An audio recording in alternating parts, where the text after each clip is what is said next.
Okay, Mr. Servant, are we ready to proceed with your next witness? Yeah, Your Honor. Call the plaintiff, Brian Harris. Ms. Harris, are we able to take the stand? Yes, sir. Okay.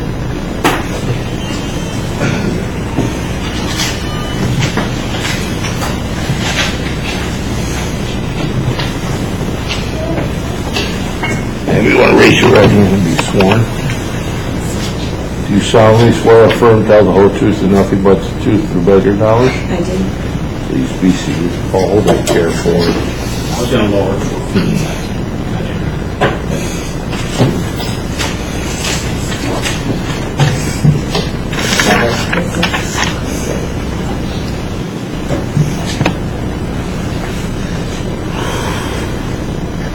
Ready? I am. Would you state your name for the record? Yes, it is Rhonda L. Harris, Rhonda, what is your date of birth? 8/13/62. Which makes you... Oh, 52. huh? 52. 52, okay. And on October the 1st, 09, you were 47? I believe so. Where do you live? In Tupelo, Mississippi, How long have you lived there? since 2011. So about 3 years. Where were you born and raised? I was born in Texas, in Dallas, but I was actually raised in Alamogordo, New Mexico. All right. Where'd you go to elementary school? What state? In New Mexico, And then high school high school. Yes, sir. as well? Yes, sir. Any post-high school education? Yes. Where'd you go to school? In Crown Point at Anderson College. Did you graduate? Yes, sir. Which degree? Business. Are you married? Yes. How long have you been married? Altogether now 22 years. You and your husband were married once, divorced, and remarried. Is that Yes, sir. right? You have kids, children? What are their ages? And their names? Okay. I have twin girls, Tabitha and Tiffany. Their both last name is Wolf. And they were born in 84, so they just turned 30. My next daughter is Deanna Kleba, and she's 25. And then my son, Gregory Wolf, is 24. Okay. And do you have grandkids? I have one. Do you have a daughter that got married in 2010? Yes, sir. There was some testimony about when you were in one of the records, Ms. Kimbrough, impression talked about a wedding, and that was a visit that you had in August of 2009. Yes, sir. That visit, I think it was the first visit she saw you. When did your daughter actually get married? August 28th of 2010. So it was about a year later? Yes, sir. How about work history? Tell the folks on the jury where your work history, where you work throughout the life. I had children first. In the beginning, I was a homemaker. I stayed at home until my son was 4, and then kindergarten or junior. And then I became an employee of, at that time, it was Bank One. I worked in a loan department, and for a year or so, and then I moved up into a banking center, worked as a teller for a little while, moved up into a personal banker position, and then they opened, remember the banks inside the grocery stores in Wiseway. I managed a branch in Colbert for approximately 4 years, and then I went to Lake Station, and I was a personal banker again, but with the financial background, did investments, and then from there I went to become a financial advisor still with Bank One, all totaling about 15 years of my career there. Shortly after that, then I left the bank and started working for a mortgage brokerage firm. That was Mortgage Executives.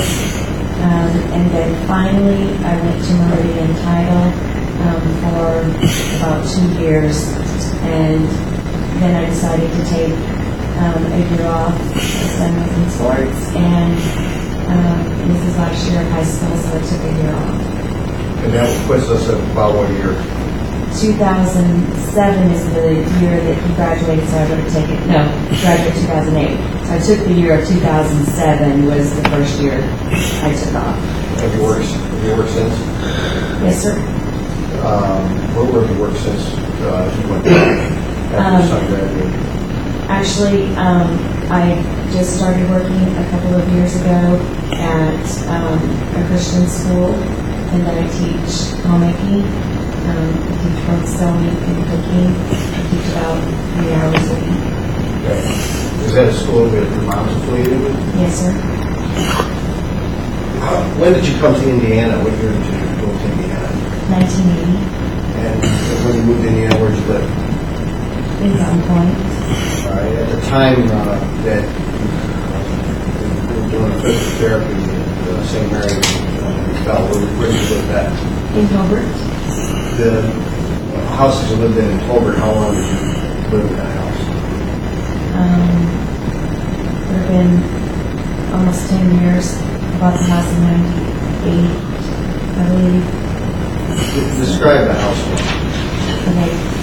It was a Cape Cod home. It had a large living room, kitchen, dining room, a bathroom, 2 bedrooms downstairs, and then the 2 bedrooms upstairs had a bathroom separating or in between them.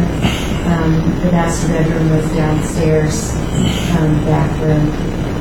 When you entered the house from the front door, what level in the house were you on? The main level. And what are the rooms on the main level? That's the living room, the dining room, kitchen, bathroom, master bedroom, and another bedroom. Okay, the master bedroom was taken with yours? Yes. Shared with yours? Yes. How do you get from sidewalk, walkway into the house? You got to negotiate these stairs? We always used a side door that went right into the dining room, kitchen area, and there was two steps to go into that Okay. door. The front door we rarely ever used, but while I was at MD Anderson in Houston having my surgery, my husband had a ramp built because he knew that I was going to be in a wheelchair for a while. And the garage was attached to the house? It was detached. Detached garage? Yes, sir. Let's talk about MD Anderson. When did it all start, tumor, and your awareness of it? I had a hysterectomy in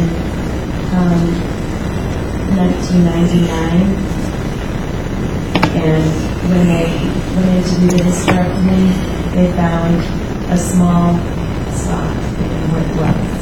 That was in, I believe, April of 99, and the doctor recommended that once I healed and got on my feet, that I probably needed to have a CAT scan or MRI to determine what the spot was.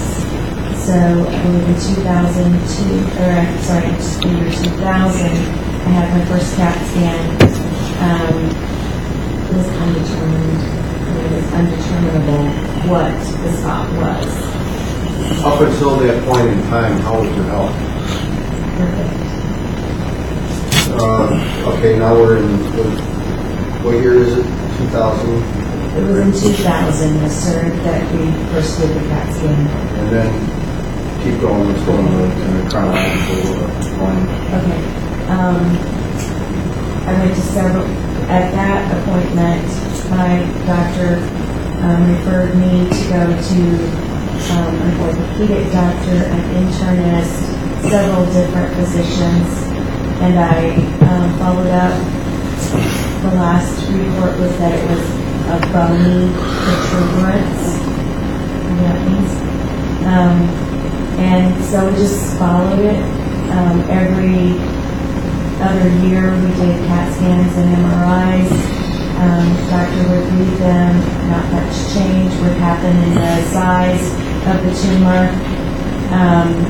In 2004, it grew a little bit, but not a whole lot of change, and it grew. Was this treatment that you were having, was it all in Indiana? Yes, sir. Okay. In 2007, I started experiencing pain that I thought was in my hip. It was in my lower back. And so I went to the doctor, said that I was experiencing pain. I didn't know really what it was from, so he did another, I believe at that time it was an MRI, and found that the tumor had grown significantly. So he decided in 2008, early on in 2008, in fact it was April 15th, was tax day of 2008, the doctor went in to remove the tumor, just thought it was just an insignificant tumor. This is a surgical procedure? Yes, sir. Okay. Thought it would just be an outpatient procedure to remove the tumor laparoscopically. And when he got in, found that it was vascular, so I bled quite a bit, and it was attached to something. I wasn't sure what it was attached to, but it was unable to be removed. But at the time of that procedure, he was able to get a piece of the tumor, and they sent it to Mayo, and it came back as a chondrosarcoma cancer. So what did you do? What was the next plan to treat? My doctor sent me to the University of Chicago, where I saw a doctor there, an oncologist. At that time, the size of the tumor was too significant for what he felt like he could care for. So he recommended that... Are we talking about like chemotherapy, that kind of treatment? Correct.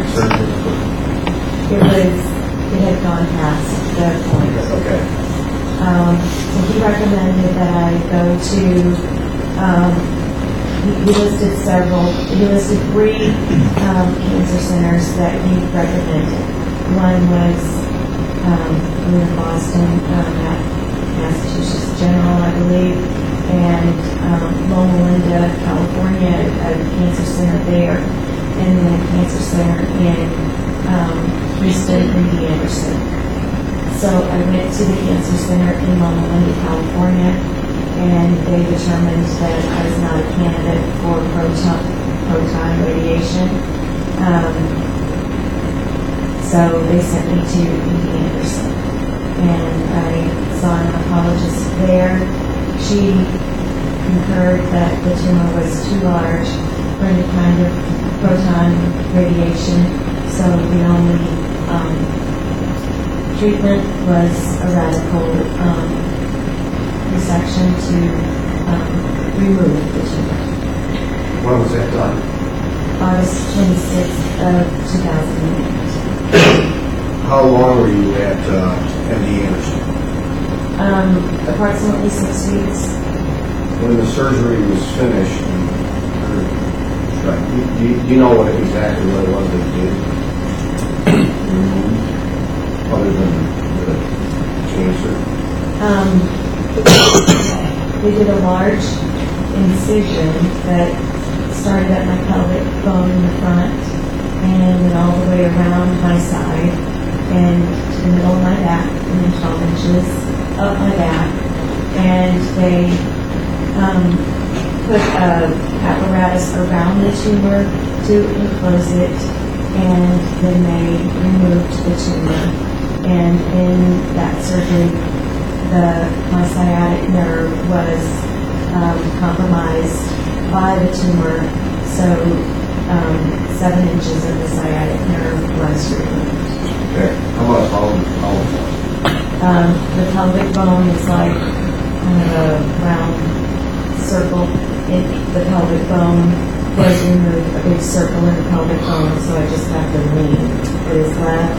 And then the tumor was attached to the sacrum, which is the very bottom of your spine. The tailbone is very last, and then the sacrum is right there. Its nerves are S1, S2, and S3, and on my right side they removed the S1, S2, and S3 nerves along with that side of my sacrum bone. So you got a medical education on it too.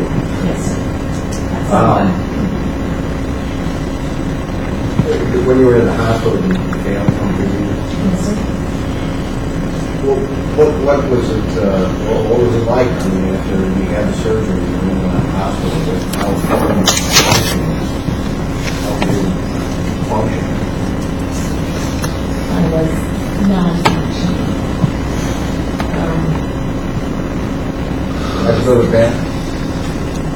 I had no control of my bladder or my bowels. I didn't know that I was going to come out of surgery that way. You're right by close. Yes. Sure. Thank you. No. My surgeon had told me that that there was a possibility that I wouldn't walk for a couple of years, that I would need an apparatus probably to walk. I just never knew that I could experience as much pain as I did. So for probably 2 weeks, I was in the bed. I had a pain specialist that tried to ease my pain. Your treatment time, did you, for when you were in at MD Anderson, did you go into therapy? Yes, sir. How long did you go on therapy? For the first couple of weeks, the therapist would come to my room. They would just do some leg lifts and bending, just very, very minimal types of things that they did in the bed. And then the following couple of weeks, I started progressing to sleeping at the side of my bed, just to kind of get my bearings. And then I started going to just a room on the same floor I was on that had some equipment, weights, I think they put on my ankles. Did you get from your hospital bed room to the room where you did the therapy? In the very beginning, when they would take me there, it would always be by wheelchair. And then the room therapist would work with you? Yes, sir. We did some whirlpool exercises. But then, yes, the therapist will work with me. And then when the treatment came to an end, and the stay at MD Anderson came to an end, did you come back then to Indiana to your house in Boulder? Yes, sir. And that was the period It was the end of September, maybe the beginning of October of 2008. Yes, sir. Did you have a doctor here in Indiana that was seeing you? Yes, sir. I had just a regular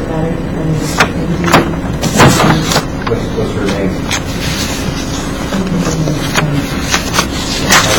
I'm sorry, yes. I still had my doctor in Houston, though. I went to Houston several times over the next 6 months for checkups. But I did follow up with the doctor here, and they conversely, yes. Okay. To doctors. So what was the plan now? Now you're, well, how'd you get from Houston back to Indiana? I flew. And now you're out of MD Anderson, you're home. What's your state in terms of being able to do things? Go to the bathroom, walk, shower, bathe. I was still in diapers. I still had no control of my bladder or bowels. Before I left MD Anderson, I was walking with a walker. We had a baby that we had to walk around the nursing track 3 times, around the nursing station 3 times, big circle, before you could be released. And so I had hit that milestone, and I was released. In fact, I was released probably 3 weeks prior to when they expected me to be released, and I did do very well. What was the surface like? Was it a track? No, it was just a probably. Okay. Any carpet on it? Yes, sir. So you're back at home. You don't have control of anything. I take it you're not walking. Just very minimal with the walker from the bed to the couch. There's nothing more than that. Who was helping you, if anybody, in the household? At that time, my daughter Deanna was taking care of that. And my husband. Okay. And then there came a time where you started physical therapy at St. Mary's. Yes, sir. It was shortly after I came home, maybe sometime in October was my first appointment there. Okay. The exhibit books in front of you, if you look at the tab number 7, that is where the physical therapy records begin.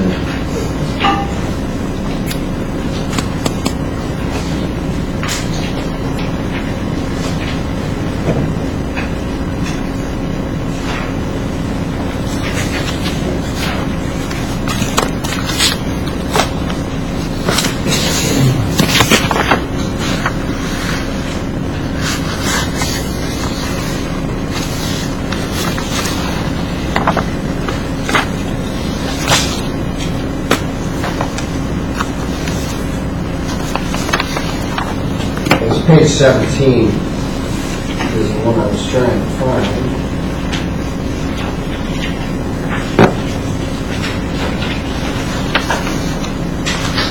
Are you there? Yes, sir. This is I take it, the form that you, or paperwork, part of the paperwork you have filled out when you first presented to the hospital. Yes, sir. The date is 10/13/08, so on that day when you first presented, did you actually have physical therapy? I think that they actually did put me on the therapy table, maybe did a few stretches, but I don't think that I really did a whole lot that day. On the bottom of the page, it asks you, what do you hope to accomplish with therapy? And you wrote, learn to walk again and lose weight. Yes, sir. When you started physical therapy, was that your goal, to learn to walk again? Yes, sir. Walking is a big deal, right? I mean, Pretty important. the condition that you were in when you started physical therapy, how did you feel not being able to walk? You lose yourself. You feel pretty insignificant because you really can't do a whole lot. I was a very healthy, active person prior to my surgery, and then I was diapered and in pain, and I couldn't do anything for myself, dress myself, bathe myself, So, yes, walking is important, among other things, learning to just be a normal person again. When you first started the physical therapy back in October of 2008, did you know how long you were going to be at it? Going in, did you have in your mind the idea of this is going to last a month, this is going to last a year, this is going to last a lifetime? What was your thought process? I knew I had a long road ahead of me. I knew that. However, I didn't know it was going to be as difficult as it was. My surgeon had allowed me to speak to someone else that had gone through the same type of surgery as I had. And she was 2 years out, and she was walking, but she had come through a long road. So I knew that I did have a long road ahead of me.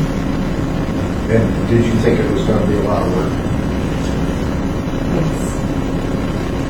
In the beginning, when you started on physical therapy, was it your daughter that was taking you there? Yes, sir. You weren't My husband, my daughter. You weren't driving. No, sir.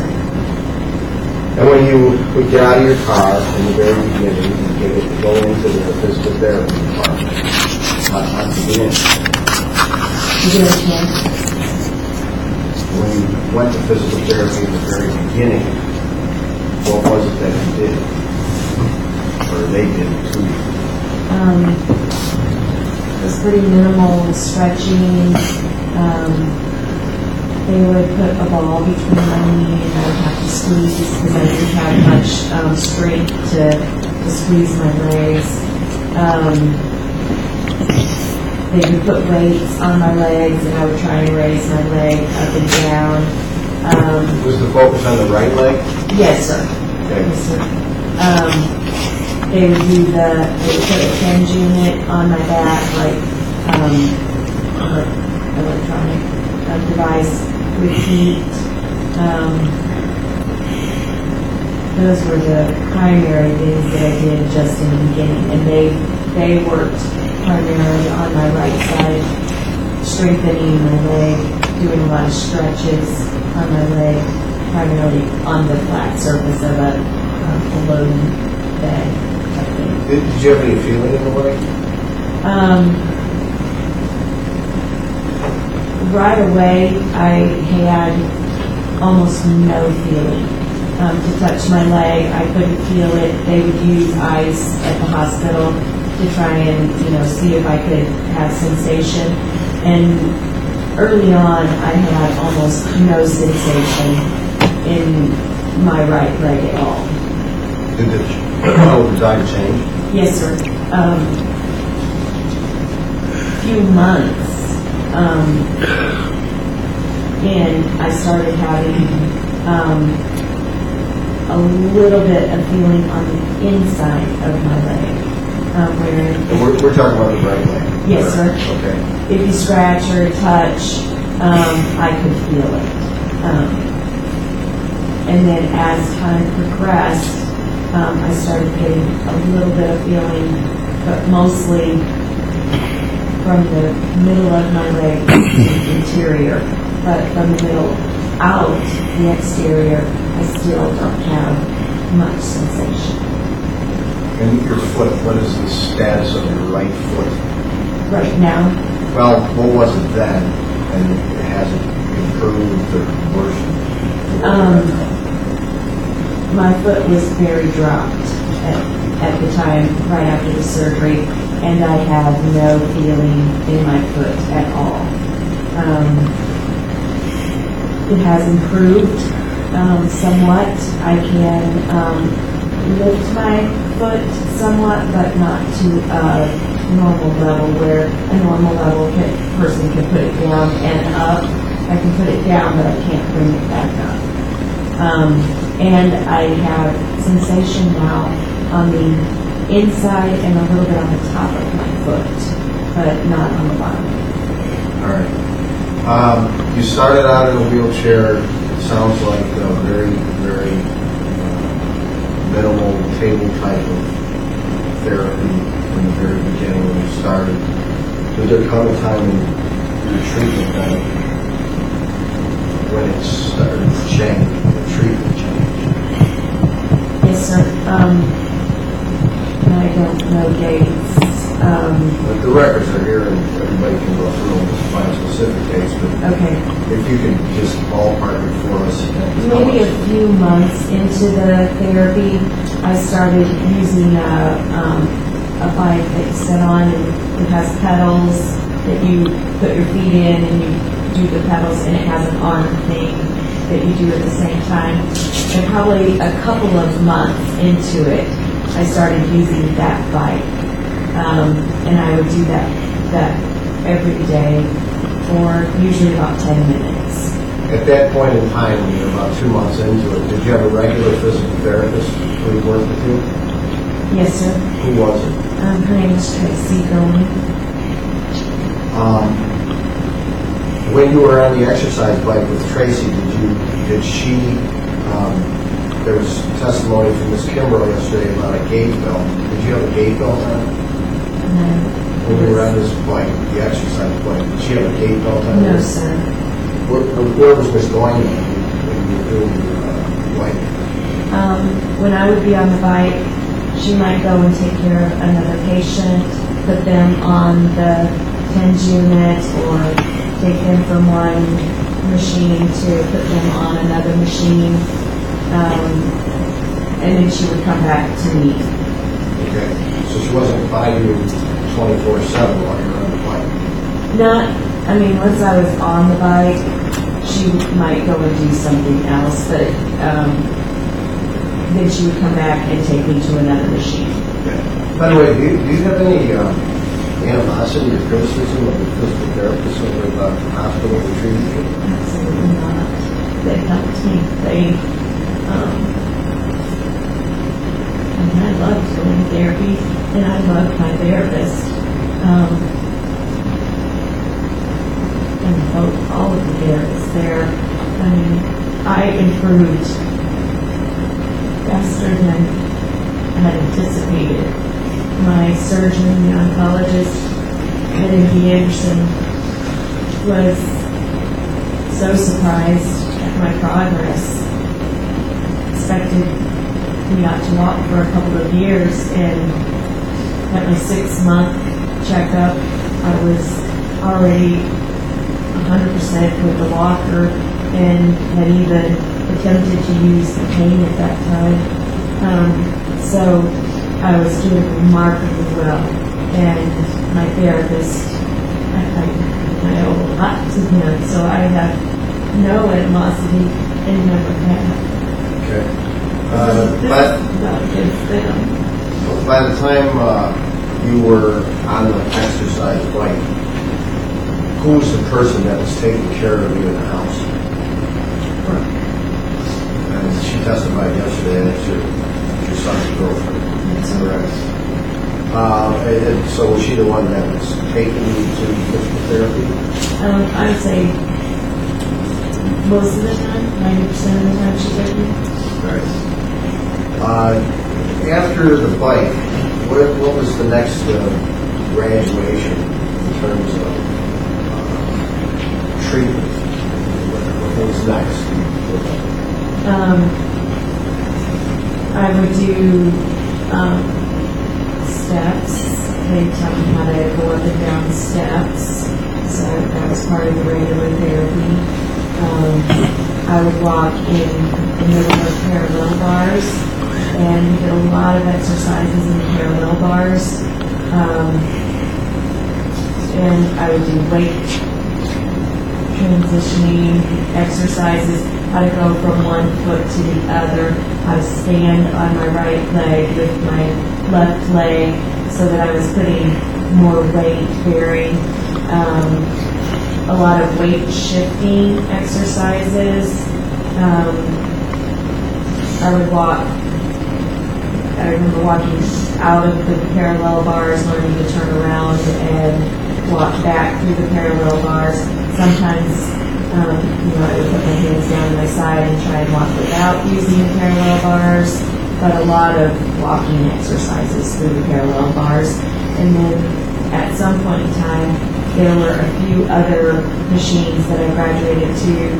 The bike I would use, and then at some point I went on the treadmill, walked the treadmill for 5 minutes, I think, at the beginning. And then there was a weight press machine that I did to strengthen my right leg. So as I progressed, I got to use a lot more of the machines in the gymnasium. All right, your mom testified yesterday about an incident where you were on a treadmill. She said it was in May or June. And I asked Ms. Kimbrough about some treadmill treatment that had occurred at the very end of May, and I think it was June 1st. Is that about the time period then where you're starting to be on the treadmill? So I believe so, maybe 4 or 5 months. So you start out in October the 14th. I think the record shows you first. October 14th of 08 is your first treatment, and now it is May, June where you're on the treadmill. So that's a period of almost 8 months. Something like that. Yes, sir. To that point, was Tracy still your physical therapist? Yes, sir. Your records indicate that you were there 93 times before you fell. Sounds about right. Yes, sir. And you missed some visits as well. Yeah, I think I would be either sick or, took a vacation during that time. I missed a lot of it. Therapy. Did you do exercises at home? Yes. What kinds of things did you do? Let's talk about this period of May, June of 08 back to when you started. Okay. That 6 or 8 months or whatever the interruption period. What types of things were you doing at home, and how were you doing? Did you have help? Work would always help me do the exercises. My foot needed to be stretched and moved around a lot. So 3 times a day, she would do exercises, moving my ankle around and up and down. That would usually take 10 or 15 minutes. She would manipulate my ankle. And then I had a elastic band.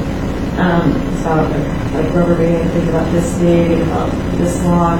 They had given me at therapy, and I was to put it around my leg and pull my foot up and down,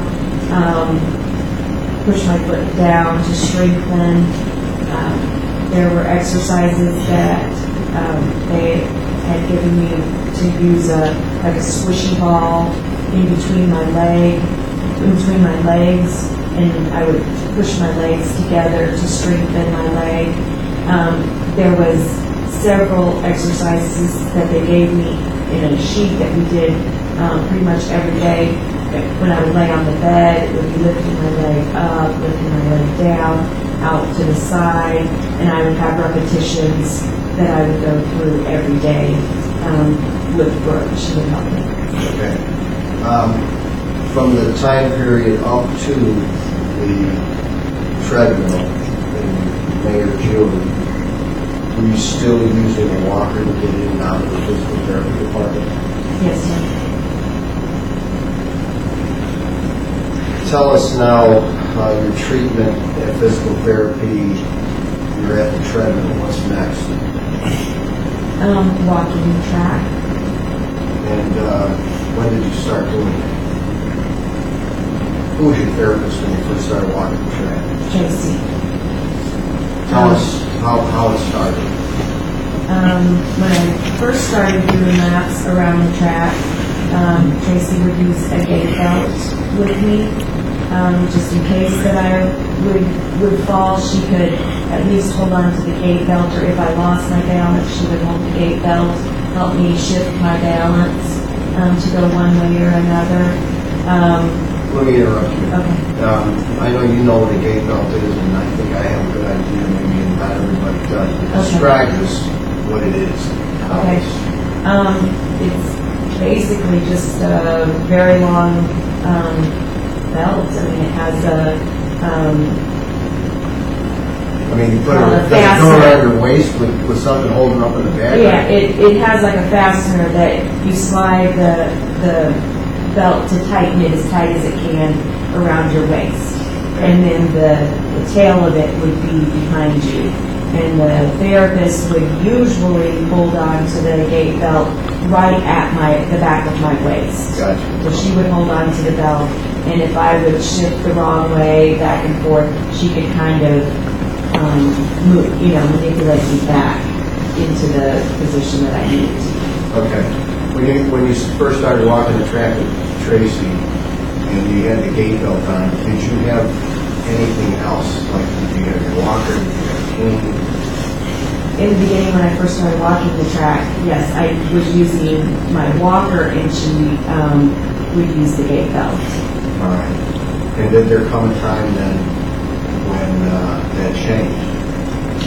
As I got more dependent upon my walker, and I was improving, we didn't use the gait belt.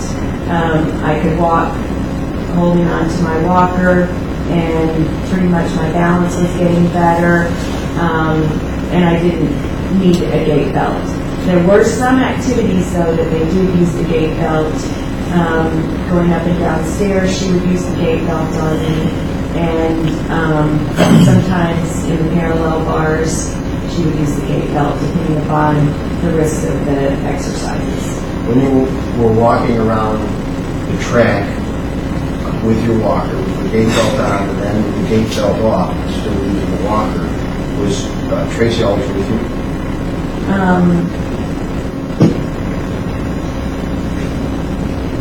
In the beginning, when I first started using the track with my walker, yes, she would always walk with me. But as I progressed, I mean, we're talking into August, so almost a year of therapy, there were times that I would do laps around the track with my walker unassisted. Where would Tracy be? She might be with another patient, or she might have been putting notes into a computer. But I was doing so well that I didn't need assistance. I had my walker. Which is what you're using now, is parked over there. Yes.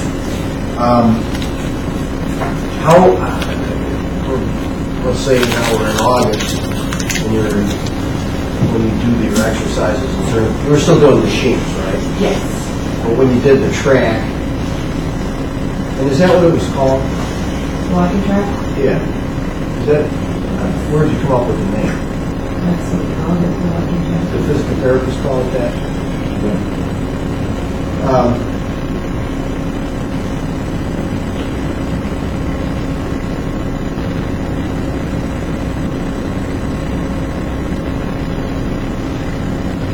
To August or so, when you're now walking around the track without the gait belt, are you still using the walker to get in and out of the physical therapy department? Did you say in August? All the way until, while you're using the walker to go around the track, whatever time period it is, are you still using the walker to get in and out of the physical therapy building? Yes, sir. Now, according to the records and the testimony of Ms. Kimber yesterday, it looks like August 22nd of 2009 is when she first started to treat you. Yes, sir. To that point, did you have any trips around any walks around the track using a cane? I can't remember. We may have started using the cane prior to Amber, but I believe I was still with no, I have to take that back. Because before Tracy left, I had taken maybe 10 steps independently without me. So I believe Tracy was beginning to teach me to use a cane. When you took those independent steps, where was she? Tracy did. Beside me. And so Amber takes over your care in August. Do you know what happened to Tracy? I believe she... Did she still work there? Did she still work there? No, she went to work for another place. So she had been your therapist for, it sounds like, a long time. Take it, being around someone that much time, you became friends? Yes. How did you feel then when she left and now you're going to have somebody new? It was hard. I had gotten very attached, and we knew each other as far as, she knew how to handle me. I knew what she expected of me. She knew how much I had progressed. We worked very, very hard together. We were very motivated. We were very excited over my progression. And so, I had moved so far, come so far with her, it was really hard when she left. How was your endurance at the time? Could you make it all the way around the track with your walker without having to sit down and take a break?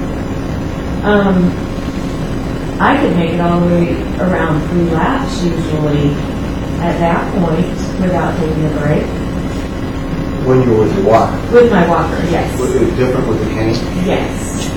Was it harder to walk with the cane? Absolutely. By the way, in the exhibit book,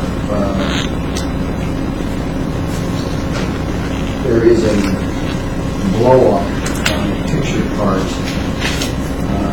tab 1. I think it's the last picture. That sign. See that sign? It's blown up. Okay.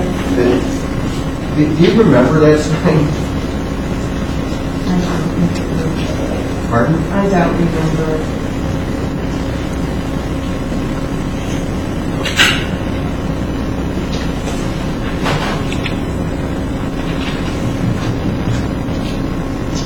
All right, so now Amber is your physical therapist. By the way, what was the home life in terms of treatment? Did you do anything at home, exercises? Did you keep doing exercises? Did they change? It's a compound question, I know.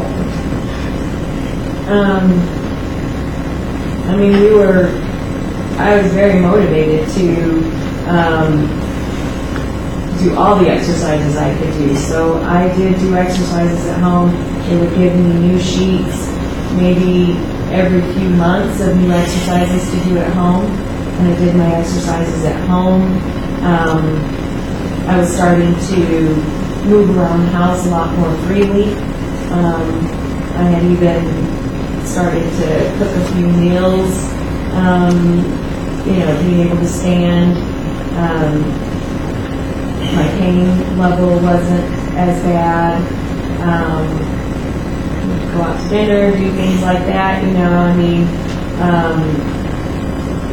so my activity level had increased dramatically at that point. All right. Were you getting excited about it?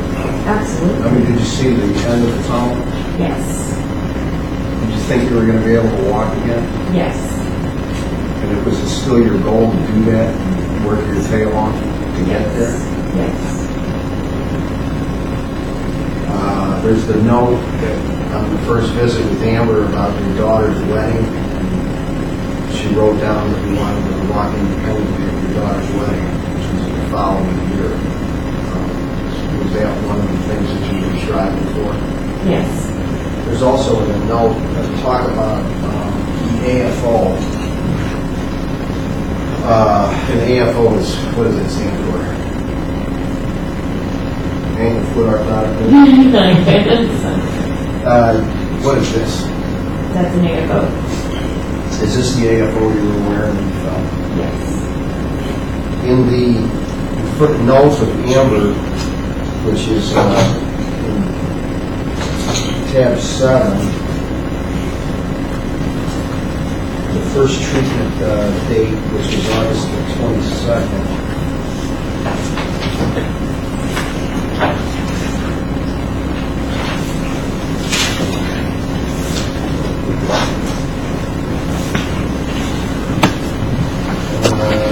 Page 136.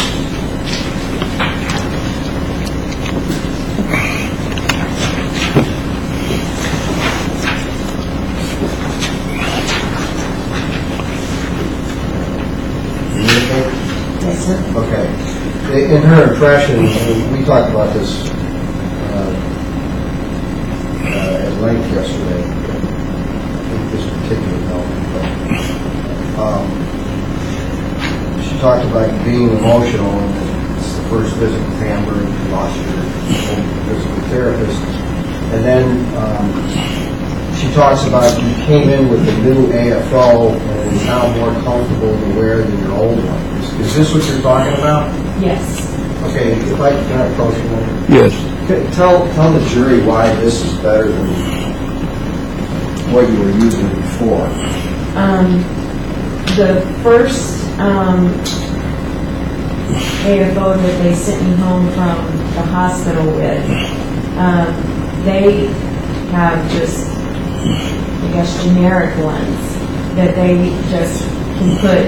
You know, it was just kind of it's hard to describe it, similar to this, but it wasn't molded to my foot. They cut it to fit in my shoe. It basically just held up, you know, my foot. But I went to an orthopedic facility, and they molded, they casted my foot and molded my foot, and came up with this. We did some shading down on it to make it very, you know, comfortable to my foot, so it didn't rub or anything like that. I had several visits with this one to the orthopedic place to get it very comfortable, but it fit in my shoe. It gave me more stability, gave me more strength, and it kept my foot from flopping down, you know, or catching on anything. It kept my foot at the right angle when I walked. Is this the shoe? Yes. Is this the shoe you were wearing when you fell? Yes. And you say it fits inside? Yes, sir. I had to take the bottom of the shoe out to make it fit, but you just put it in, and then you can slip your foot right inside there, and it held my leg and foot at a right angle. As of August 22nd, then, when you went to physical therapy, you only had a few more visits. I think 8 visits with Did you wear the AFO every time? Yes, sir. How did it help? How was it different from the old one? The old one just was not comfortable. It rubbed blisters on my foot. It just wasn't molded directly to my leg. It just came up the back of my leg. It didn't kind of fold around my leg, and it just had one strap. That one has 2 straps. There's a Velcro part on the very back. There's a strap that goes around the ankle. I don't know if the strap is connected or whatever, but it went around the ankle as well. So it held my foot a lot stronger than the old one did. All right. Well, what did you wear, pants-wise? Because I see this, it's got to go up on your legs. You wear it underneath, on the skin? Yes, underneath. No, I'm sorry. I wore my pants over it. Okay. But that day, from what I remember, I had on a capri workout suit. I had pants that just came down to me. Up to the ankle, or Yeah. a little bit below the Yeah. guys are wearing. Not this guy.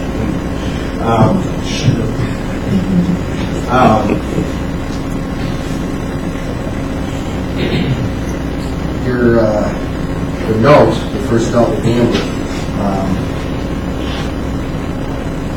in August, is this then, as far as you can recollect, the starting of the walking of the track with the cane?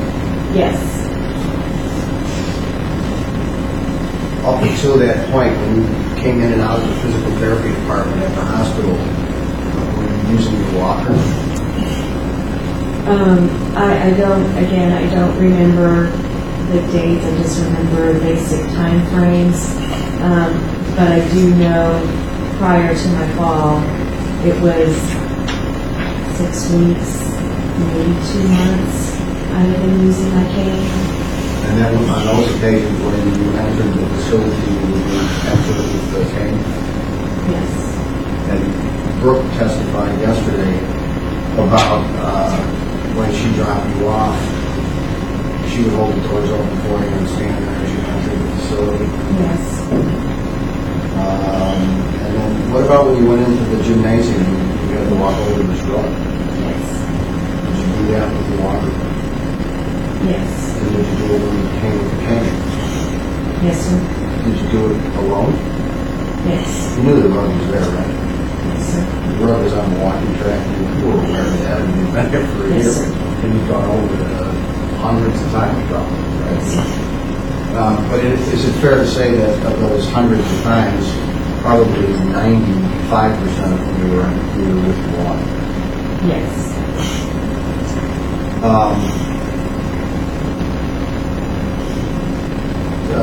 Take me through the visits with Amber, Kimbrough, August 22nd to the point where you fell. There's only 8 of them. Just kind of tell me the progression, and I want to focus on the track.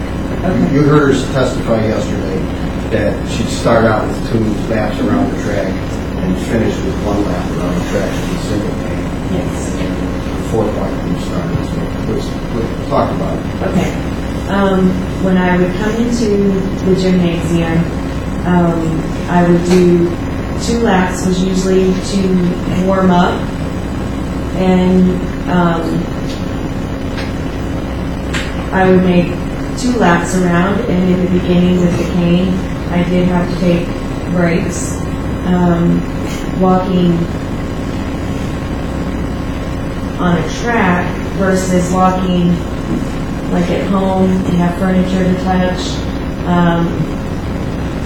Even in other places of the gymnasium, I would have things I could touch. So it wasn't as difficult as walking on the track. So when we would do the walking of the track, sometimes I did have to rest, but I progressed to doing 2 laps without any breaks. When I had to use a single cane, that was a different story. Was that harder? Yes.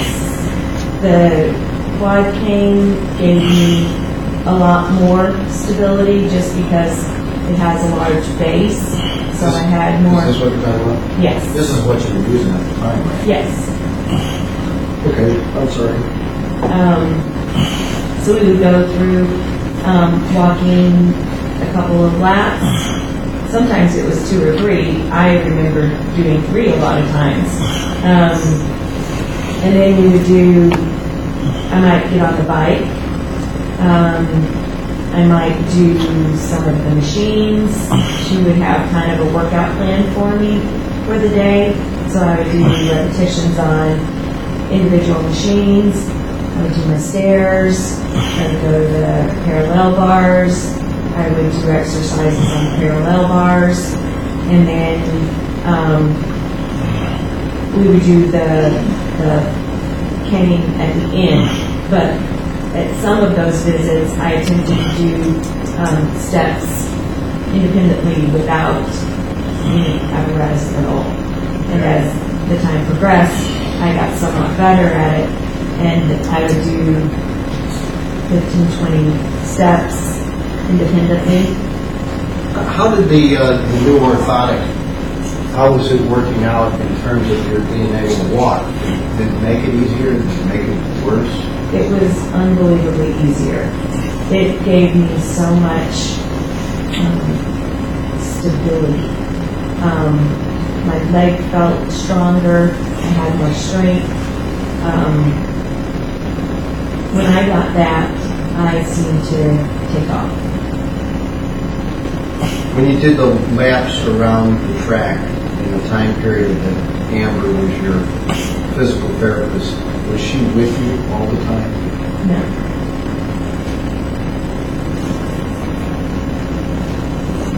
You said in the beginning you had no animosity toward any of the physical therapists. Do you feel the same way with respect to Amber?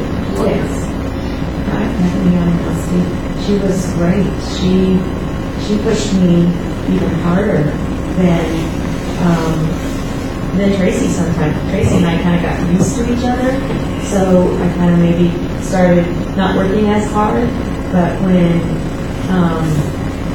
Amber started working with me, I think she was somewhat stricter with me, and she had a direct plan, and we were motivated and determined to, make progress. In fact, I made a lot of progress to the point that in my evaluation after maybe 6 visits with her, they were ready to release me. I was doing so well. That's the discussion you had with Sashi. Yes. Okay. By the way, did Sashi ever? He was actually a physical therapist, correct? As opposed to an assistant that Amber was? Yeah, the way I understood it, I guess, and maybe I was wrong, there were 2, maybe 3 that were like doctors. They were like the physical therapists. Okay. And then the assistants were the ones that worked with you. The therapists, I think they worked with people, but they did mostly evaluations. So Sashi did an evaluation for you on September 22nd, and actually the evaluation was the last thing done before you got hurt, right? Yes. Had you ever worked with Sashi before that day? Not as him as my therapist. I think there were on occasions he might help me do a couple things because he was in the gymnasium all the time. So, but he wasn't like my therapist. I didn't have appointments with him. But this day he did an in-depth evaluation. Did he have like an office in there, inside the gym itself? Is that where you would see him? Or a desk? They have like computer tables, I guess they were called. And they would have their laptop on a high table. I think you could raise it and lower it. They might sit down, but most of the time they stood at their computer tables. All right, now during this evaluation, he testified in his deposition, and the record shows it too, that he wanted you to basically wean you off, and you were going to go home, and he said about having a family member present. What was the conversation in that regard? He asked me if I could have a family member present to help train them on specific exercises that I would do at home. And throughout my therapy, Brooke would come to therapy with me on occasion, would sit in on the therapy, she would observe the therapy. Sometimes she would walk the track with me. So she was very familiar with my therapy plan. So he asked if Brooke could come to my therapy sessions, the last few sessions that I had, if she could come and learn some of the exercises to do with me to continue my therapy so that I didn't, regress. Okay. Did you understand it? Was she supposed to come to every single session then? I didn't understand it that way. He just said, if you'll have a family member come with you sometime during the next few appointments, then we can teach her how to do the exercises, to further your therapy. Because you still are going to have, I think, like every week or something for 6 weeks, 6 more visits or something. Yeah, we set out a plan where I think I had one scheduled for the next couple of weeks, and then I was going to go every other week. So it was going to last for maybe 2 more months. Okay. What was the general time that you would have your appointment? Time of day? I always had my appointment at 2 o'clock because at that time Brooke was in nursing school.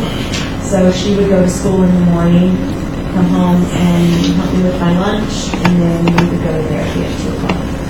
When Amber became your physical therapist assistant, how did she in terms of being on time? There were occasions that she was late. There was one particular time where she fell asleep in the break room, her and another assistant, and they came out maybe 10-15 minutes. They thought it was funny. I had to go and actually go to the desk to ask where she was. Generally she was there, but she would come running in at lunchtime, after lunchtime. Did you have any conversations with her about starting your treatments without it? Yes. When did the conversation take place? I can't tell you actually when it took place, but it was at the end of my therapy session. And it happened several times. She would say, when you get here tomorrow, go ahead and do your laps or get on the bike if it's available, and then we'll start your therapy. You know you're under oath. Yes, sir. And you know what that means. Yes, sir. You heard what she said yesterday. Yes, sir. Are you telling me the truth? Absolutely.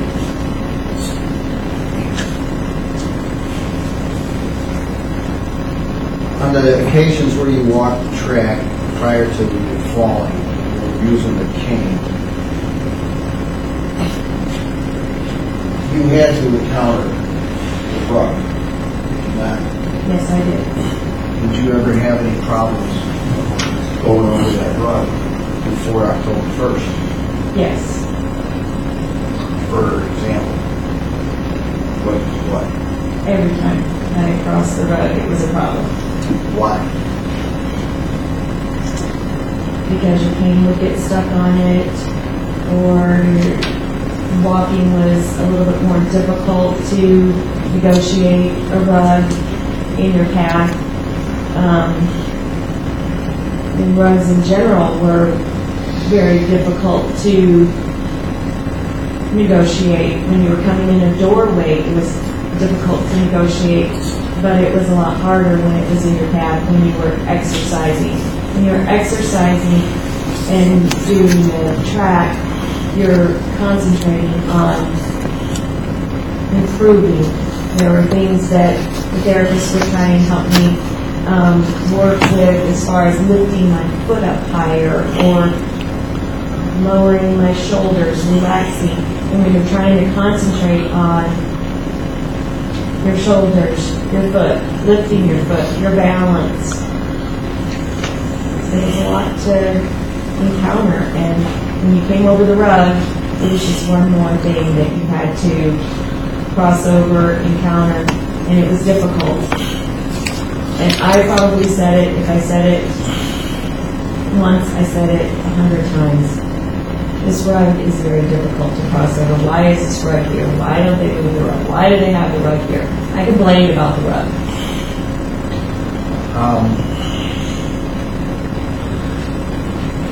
On any of the occasions where you walked around the track, did you ever fall? I don't remember ever, okay, I take that back, I'm sorry. I did fall at therapy, but I don't ever remember falling once I got to the cane. Okay. Amber testified yesterday, Ms. Kimberly testified yesterday on those laps around the track. She never fell. It was very bad. Yeah, I know that I fell at therapy, but it was early on in my therapy. Once I had progressed, I did have a lot more knowledge of my body and strength, and I was getting so much better. I mean, walking the cane everywhere I went, so I was a lot stronger with it. I don't believe that I fell. Did you ever fall at home before you were walking with the cane? Yes, before I was walking with the cane, yes, I fell once or twice at home. You were wearing an orthotic? I know that once I was not, I was barefoot. I don't remember the other time. But it does, on those occasions, did you have this orthotic? I know that the first time I fell, I was barefoot, and it was right after I came home from the hospital. My walker went underneath me, and I fell forward. I don't recall the second time. Okay. Did you ever fall in physical therapy when you had this orthotic, which was, sounds like from the record, August 22nd, 2009? I don't believe so. I was incredibly more sturdy with that. Okay, so we're at October the 1st. Do you remember how you got to 2009? Do you remember how you got to physical therapy that day? Brought me to therapy that day. Did she come in with you? She opened the doors for me, and I came in by myself. She went to run errands. Tell us what happened when you got through the threshold, the double doors. Now you're inside. What did you do? What's the first thing you did? I signed in. I went to the reception desk. If you turn to page, or Exhibit 3 from the book, what is that? That's a sign-in sheet. Okay. And all those black marks are patients' names who've been redacted, for HIPAA reasons. Okay. But you're line 24, right? Yes. This is the kind of sign-in sheet that you would have signed in on the 93 visits? Yes, sir.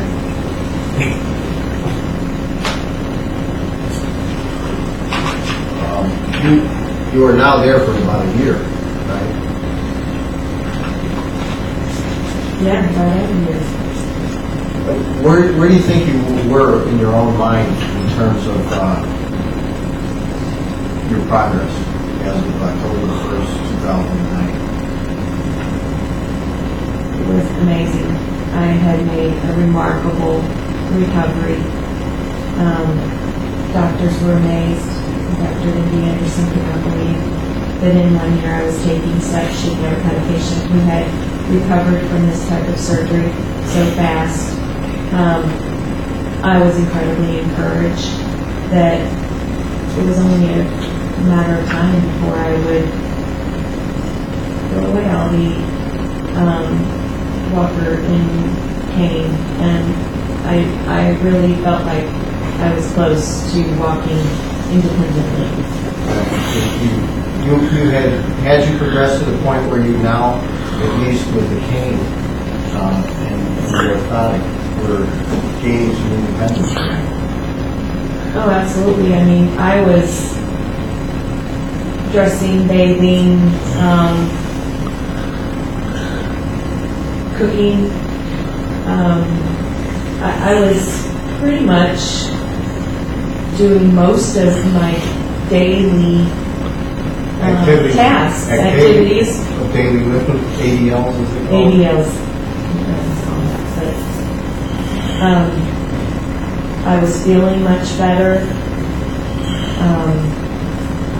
From an emotional standpoint, then, I mean, were you emotionally better because of the progress? Yes, absolutely. I was encouraged every day that I was getting better. So on October the 1st, Brooke opens the doors, you walk into the receptionist's desk, you sign the sheet. What happens next?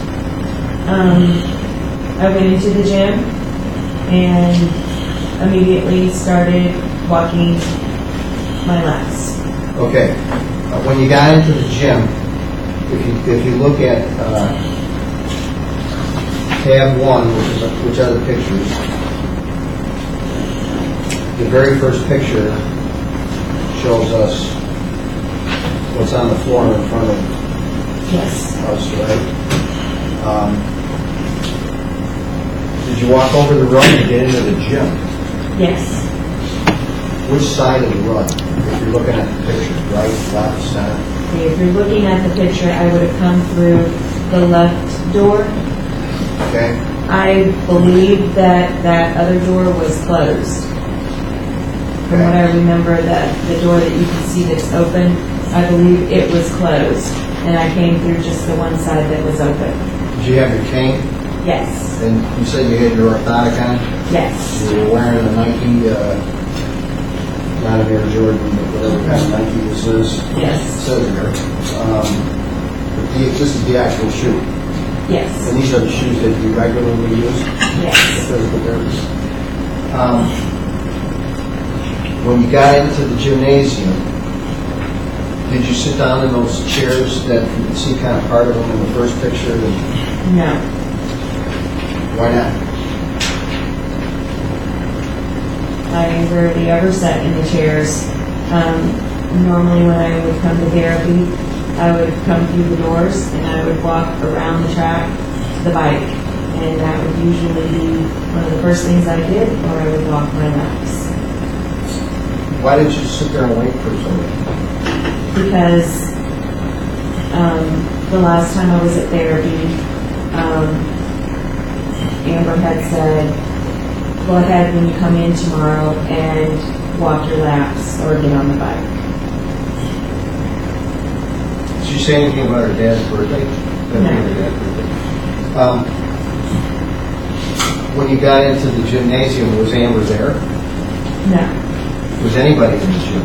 Yes. Tell us where these people were located.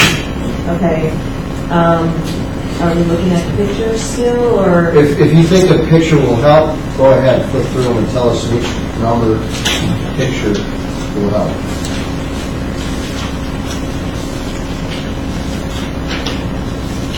There's none that really show it except for to the right of the rug, the first picture.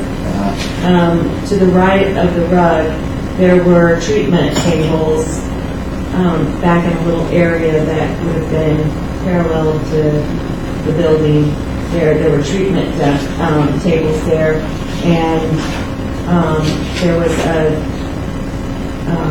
therapist working with a patient at one of the treatment tables, and then Sashi was in the corner at his computer doing some work. So you could see them from where you were? Yes. When you walked in the gym? Yes. And tell us then, if you look at tab 2, that is the drawing of the physical therapy department. Okay. I mean, the track. And I didn't bring Jen with me today, so I'm not going to put it on the screen, but if this is the doorway up here, Yes. use your finger and show us what you did. I came through the doorway and I walked this way and around, and the bike is normally here, so I would have gotten on the bike or continued to walk my laps. Someone was already on the bike, and there was, Sashi was over here at his computer table, and then the therapist was working with a patient on a therapy table over here. You think that was Maria Doctor? Yes, it was. Okay. So I walked around this direction, and all the way around till I got to the rug. Okay, and that's where I tripped. we'll talk about that in a minute. On that walk around the track, did you take any stops? No, Did you fall? no, How did you feel? Were you Great. tired? no. So now you're walking around the track and you are coming to the rug. Yes. Tell us what happened. I put my cane down. When I started to put my cane down, I noticed that the corner of the rug was flipped. And when I put my cane down, my cane got caught on the corner of the rug. And I tripped. And when I fell to the right side. And immediately I knew that I had broken something. I was hurting immensely. And do you remember the first person that came to your aid? Yes, it was, we called her Tina, but I guess her name is Maria Doctor. And she was the physical therapist who was in the gym? Yes. You remember Sashi being there? Yes, I remember him being there. I think that he came to my aid, I think, after she was trying to assist me. How did you feel while you were laying there? I was in excruciating pain. Were you on the rug? Yes. Is there any doubt in your mind how you felt? No. Did your leg give out? Did you just kind of fall down? No. My leg did not give out. I had the orthotic on and my leg was strong.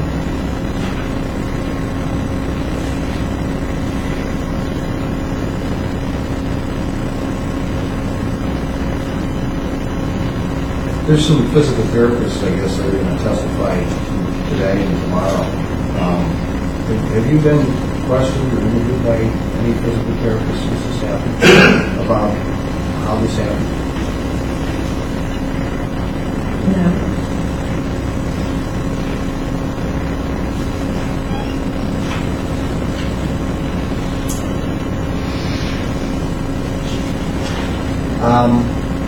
So you're on the ground, and eventually, I guess, the EMTs come Yes. and they take you to, you're already at the hospital or across the street from it. You went to St. Mary's, Yes. and then you heard Dr. Andrews testify that he performed surgery on you the next day. I don't want to go through every visit with Dr. Andrews and the like, but well, first of all, let's do it this way.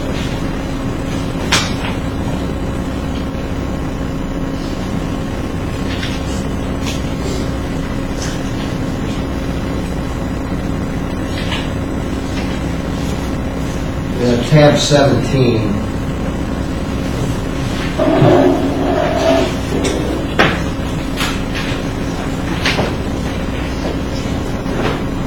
Those are your medical bills, right?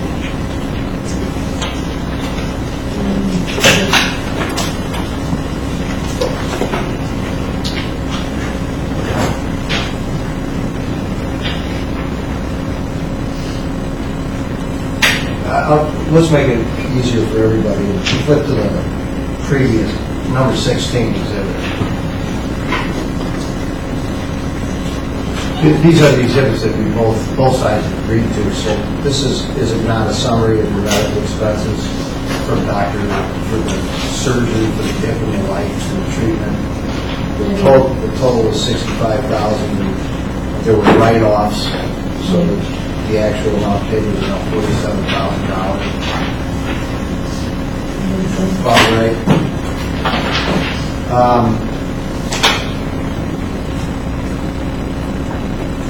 So tell us about your recovery after the surgery for your fractured hip by Dr. Andrews.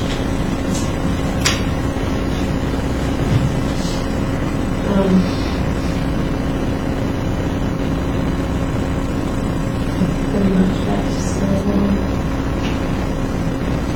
Have you walked with a cane since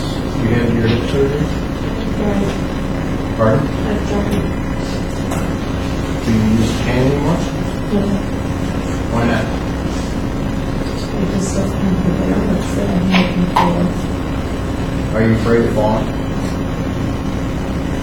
Yes. Did you have a lot of pain from the fractured hip? Yes.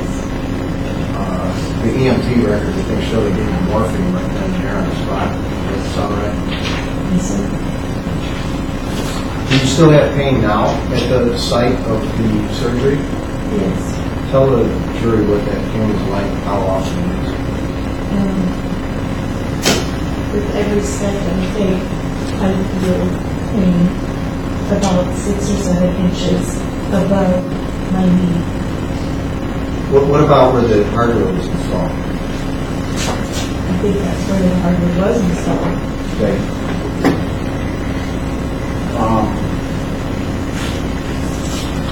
This is Claims Exhibit 21. That is the hardware. Yes, sir. And that, if you look at it, this looks to be your hip, where this screw is. And the plate comes down against the femur. Is that where the pain is? Where the plate is? That scar that comes all the way to about right here, and the pain is about 2 inches above the scar, where the scar is. Okay.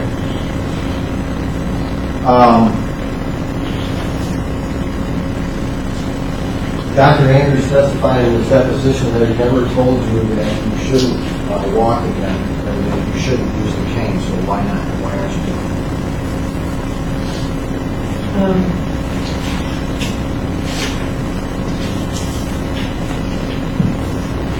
For several years I was afraid, but the pain was so excruciating that I couldn't go back to the pain. And maybe I've become more dependent upon the walker, and I feel safer. Because you don't want to fall again.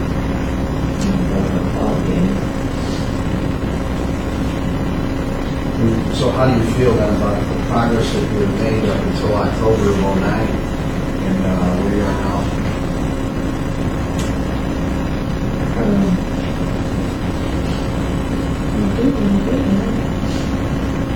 You're not walking on the cane anymore. Okay. I don't think that I'll ever walk without anything. I am very independent. I drive it. Okay. I take care of my daily tasks at home. So you didn't give up.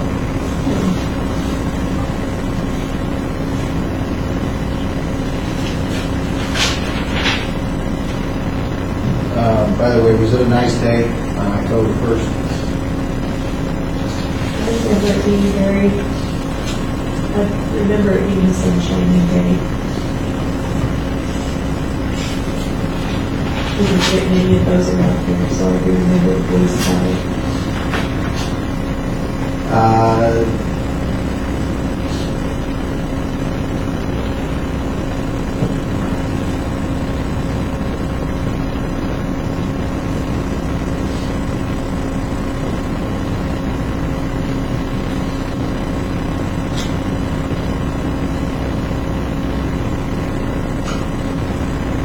Tab 12 is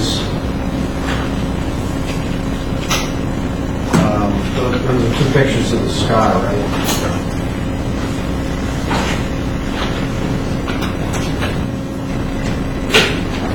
They're not exactly the best and the most flattering pictures in the world, I would agree. No. But those are the scars that we're talking about where the plate is. Yes.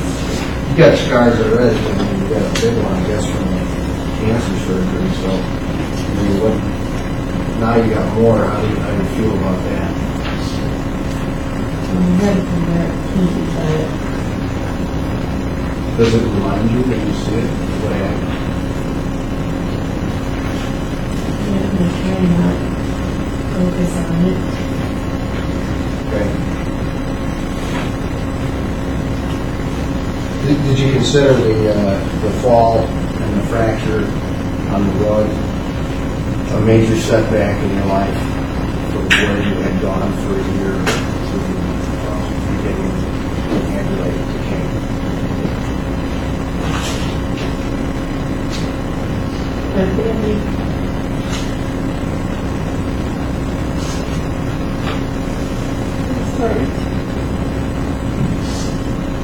That's okay, I'll withdraw the question.